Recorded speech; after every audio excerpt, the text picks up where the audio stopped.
So if you have a video game console in your home, you're not alone. Industry sales this year will exceed $150 billion worldwide. Our fascination with video games has created a new form of competition, eSports. Mark Gruba tells us the industry has deep roots in Rochester, and its growth is surprising even those leading the charge.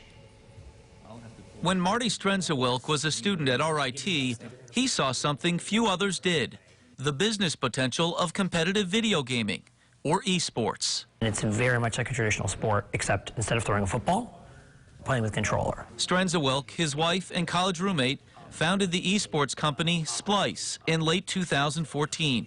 The following year, his business pitch to the Rochester Angel Network gave him the seed money he needed to turn the side hustle into a full-time operation. It's a sport for the folks who maybe were more traditionally into video games versus traditional sports, and they're coming out in the masses to see these games. They're watching them online in mass, and it's really taken the world by storm. Splice ascended to the top of the esports industry by fielding teams of elite gamers, competing in games like Call of Duty, League of Legends, and Overwatch. I play about a minimal of like 8 hours a day just because I love playing the game. Daniel Loza is better known by his gamer tag Looney.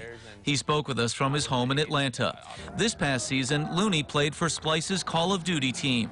He is one of the best in the world at his esport.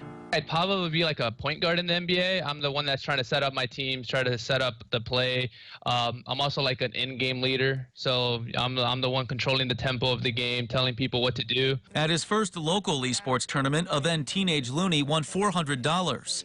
The website Esports Earnings estimates the 26-year-old has raked in over $300,000 in the last 5 years. The rapid growth of esports has gone unnoticed by many because it's happening digitally, streaming online, with people watching these games around the world. But it's hard not to notice how the competitions are filling traditional sports arenas. You get those chills running through you when you're on that stage, and whether they're cheering for you or they're cheering for them, they're just loud, right? And we have these headsets on that's supposed to block out most of the sound, but you can hear you're vibrating, your body's getting chilled. Wealthy investors like Patriots owner Robert Kraft see dollar signs. This coming season, Looney will have a new owner and the visionary a new boss. Overactive Media acquired Splice as the industry moves into a franchise model. Looney will compete for Toronto Ultra. Strenzewilk is the company's new senior VP of performance. Why would someone watch video games? We get asked a lot, right?